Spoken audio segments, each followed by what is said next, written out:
Hello, मैं हूं विकास राजोरा। मेरा सब्जेक्ट है बायोलॉजी।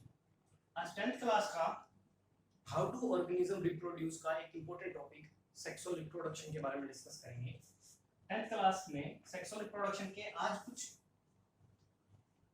बेसिक की बात करेंगे कि सेक्सुअल रिप्रोडक्शन की क्यों जरूरत पड़ी। तो सेक्सुअल रिप्रोडक्शन देखते हैं क्या होता है। सबसे पहले सेक्सुअल रिप्रोडक्शन ही देखते हैं क्या होता है। Sexual reproduction. It is a type of reproduction in which two parents are involved of opposite sex. इसमें opposite sex के two parent involved होते हैं. These parents produce gametes. These gametes fuse and they form a diploid cell that is called zygote, and zygote grow, divide and produce new organism. This is sexual reproduction. ये sexual reproduction क्या होता है? अब इस sexual reproduction की जरूरत क्यों पड़ी? जब ए सेक्सुअल रिप्रोडक्शन था वहां एनर्जी भी कम थी, वेरिएशंस भी आ रही थी, तो सेक्सुअल रिप्रोडक्शन की जरूरत क्यों हुई एक ऑर्गेनिज्म? चलो इसको समझते हैं।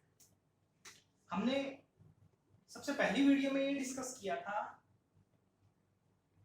कि वेरिएशंस कैसे आती है, what is the cause of variation. तो हमें पता चला था कि सेल में डीएनए होता है और डीएनए से जब डीएनए बनता है, जब डीएनए से डीएनए कॉपी होता है या रेप्लिकेट होता है, तो डीएनए से डीएनए कॉपी होने का जो प्रोसेस है वो एक्यूरेट नहीं है। ये केमिकल रिएक्शन एक्यूरेट नहीं होती।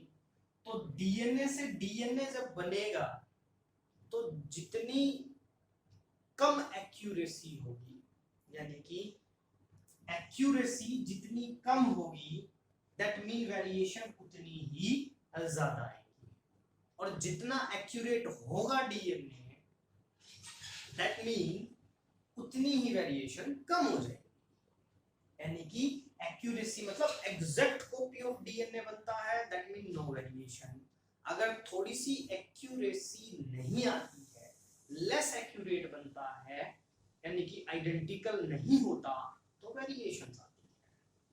और हम जानते हैं कि डीएनए से डीएनए बनता है तो क्या है, ये हमारा स्लो प्रोसेस है। और दूसरी इंपॉर्टेंट बात इसमें हमने एक और पढ़ी थी, डीएनए से डीएनए कॉपी हुआ, कॉपी होने के बाद एक्यूरेसी क्या है, लेस हो गई, मतलब ज्यादा एक्यूरेट नहीं बना। अब बहुत ज्यादा एक्यूरेट नहीं हुआ तो उससे एक प्रॉब्लम क्रिएट हो गई कि ये डीएनए क्या करता है। अब सेल में सिर्फ डीएनए थोड़ी होता है, सेल में तो सेल ऑर्गेनेली भी होते हैं। तो अगर एक्यूरेट नहीं होगा तो ये क्या करेगा, जो सेल के ऑर्गेनेली होते हैं उनके साथ इनकॉर्पोरेट नहीं कर पाएगा और सेल जो है वो डाई हो जाएगी। ये प्रॉब्लम हो जाती है। तो अब प्रॉब्लम ये आई कि भाई डीएनए से डीएनए बनता है और लेस एक्यूरेसी होती है, तो वेरिएशंस क्या होंगी, ज्यादा ही ज्यादा हो गई, तो डीएनए इनकॉर्पोरेट नहीं कर पाएगा। वेरिएशन अगर कम आती है तो सर्वाइबिलिटी में कम मदद करेगा। और हमारा मोटिव क्या है कि हमें ये जानना है कि सेक्सुअल रिप्रोडक्शन क्यों होती है। और दूसरी इंपॉर्टेंट हम ये जानते हैं कि जब डीएनए से डीएनए बनता है और वेरिएशन आती है, तो वेरिएशन किस में मदद कर रही थी, सर्वाइबिलिटी में। जितनी ज्यादा वेरिएशन उतनी ज्यादा एक ऑर्गेनिज्म की सर्वाइबिलिटी। लेकिन अगर ज्यादा वेरिएशन हो जाती है तो प्रॉब्लम ये हो रही है कि डीएनए तो बेचारा उस इनकॉर्पोरेट नहीं कर पा रहा, सेल ऑर्गेनेल्स के साथ मर जा रहा है। तो उससे क्या हुआ, चलो देखते हैं। तो सेक्सुअल मोड ऑफ रिप्रोडक्शन में क्या हुआ? सेक्सुअल मोड ऑफ रिप्रोडक्शन में हमने क्या पढ़ा, कितने पेरेंट इन्वॉल्व होते हैं, 2। चलो देखते हैं। ये है मेल और ये है फीमेल। अब मेल में जो स्पेशलाइज सेल है जो रिप्रोडक्शन करेंगी, ऑब्वियस सी बात है वो क्या करेगी, वो सेल डिवाइड करेगी। डिवाइड करेंगी तो डिवाइड करने से पहले क्या होता है, डीएनए कॉपी। डीएनए कॉपी होगा तो क्या होगा, हम मान लेते हैं मोर एक्यूरेट होगा, यानी कि लेस वेरिएशन। तो लेस वेरिएशन ये हो गई इस तरफ मेल में। चलो फीमेल में देखते हैं। सेम वही बात है, फीमेल में जो रिप्रोडक्टिव सेल है वो भी क्या करेगी, डिवाइड करेगी। डिवाइड करके नई सेल बनाएगी। ऑब्वियस सी बात है, बनाएगी तो क्या होगा, फिर से क्या होगा, यहाँ पर डीएनए कॉपी करेगा। कॉपी करेगा तो एक्यूरेसी क्या होगी, बहुत ज्यादा अगर होती है तो वेरिएशन कम होती है, तो एक्यूरेसी इसमें बनी रहती है, लेकिन थोड़े बहुत चेंजेस आते हैं, तो इतना एग्जैक्ट प्रोसेस नहीं होता। तो यहां पर भी क्या होगा, जो एक्यूरेसी है वो थोड़ी ज्यादा होगी, जिसकी वजह से वो सर्वाइव करेगा। तो यहां पर क्या हुआ, लेस वेरिएशन आ गई। अब हुआ क्या देखते हैं। फॉर एग्जांपल ये मेल है, ये मेल का गैमीट है, ये फीमेल का गैमीट है। लेस वेरिएशन इसमें है, लेस वेरिएशन इसमें है। दोनों अगर फ्यूज करते हैं और एक डिप्लॉयड सेल बनाते हैं तो लेस लेस क्या हो गई, मोर हो गई। प्लस यहाँ इंपॉर्टेंट चीज ये है कि वेरिएशन तो मोर हो गई, और हम ये पढ़ रहे थे अगर वेरिएशन ज्यादा हो जाती है तो सर्वाइव नहीं कर पाता। लेकिन यहाँ पर अच्छी बात ये है कि यहाँ पर वेरिएशन एकदम से नहीं आई है, यहाँ पर क्या हुई है, थोड़ी वेरिएशन मेल से और थोड़ी वेरिएशन फीमेल से जुड़कर वेरिएशन बढ़ गई है, जो मदद करेगी डीएनए को उन जो ऑर्गेनेली है उनके साथ इनकॉर्पोरेट करने में भी, जिसकी वजह से यहाँ पर सेल क्या करेगी, सरवाइव करेगी। और सरवाइव करेगी तो क्या होगा, एक नया ऑर्गेनिज्म बनेगा जिसमें वेरिएशन क्या होंगे, लार्ज होंगे। लार्ज वेरिएशन क्या करेंगे, सर्वाइवलिटी में मदद करेंगे। चलो अब ये तो प्रॉब्लम सॉल्व हो गई कि सेक्सुअल रिप्रोडक्शन में वेरिएशन ज्यादा आती है।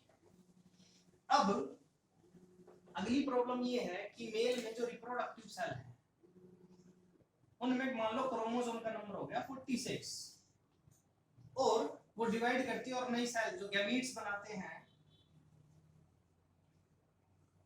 उनमें भी क्रोमोसोम का हो गया 46 फीमेल में भी क्रोमोसोम का नंबर हो गया 46 और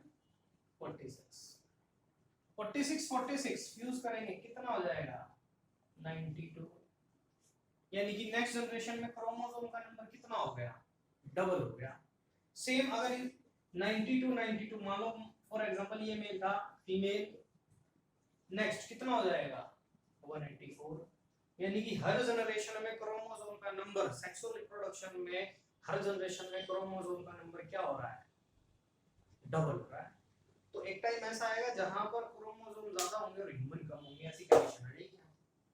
तो इसका क्या सॉल्यूशन था, तो इसका सॉल्यूशन ये था कि जो ये रिप्रोडक्टिव सेल थी इनमें एक स्पेशल टाइप का डिवीजन हुआ। स्पेशल टाइप का डिवीजन हुआ, उस डिवीजन को कहा गया meiosis. Special type of division, उस डिवीजन को बोलते हैं मियोसिस। मियोसिस का मतलब ये होता है कि एक ऐसा सा डिवीजन है जिसमें जब एक सेल डिवाइड करती है तो एक डिप्लॉयड सेल से 4 हैप्लॉयड सेल्स बनती है।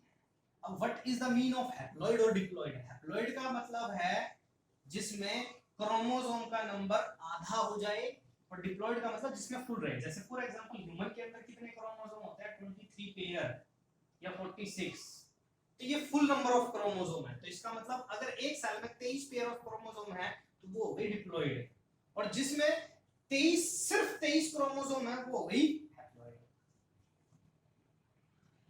तो हाफ नंबर ऑफ क्रोमोसोम यहां हो गए गैमीट्स में, ये बन गई गैमीट। स्पेशलाइज्ड सेल थी, रिप्रोडक्टिव सेल थी, मियोसिस होगी, इसीलिए इनमें क्या हो गया, क्रोमोसोम का नंबर आधा हो गया। सेम चीज यहाँ पर होगी, 23 23 23 और 23। हर सेल में क्रोमोसोम का नंबर कितना हो गया? 23 23 23 23, जस्ट बिकॉज ऑफ मियोसिस। अगर ये ना होता तो प्रॉब्लम सॉल्व नहीं होती। अब वेरिएशन भी आ गई और हमारी प्रॉब्लम भी सॉल्व हो गई। 23 क्रोमोसोम यहाँ से आए और 23 यहाँ से आए, 23 यहाँ से आए। क्रोमोसोम का नंबर ऑफस्प्रिंग में कितना हो गया? 46। Problem solve. वेरिएशन भी आ गई और ऑफस्प्रिंग में क्रोमोसोम का नंबर भी मेंटेन हो गया। हर जनरेशन में क्रोमोसोम का नंबर इस तरीके से मियोसिस से मेंटेन रहेगा। वेरिएशन भी आ गई, सर्वाइवलिटी में मदद करेगी। तो ये जरूरत थी सेक्सुअल रिप्रोडक्शन की, लार्ज वेरिएशंस की, ताकि वो सर्वाइवलिटी में ज्यादा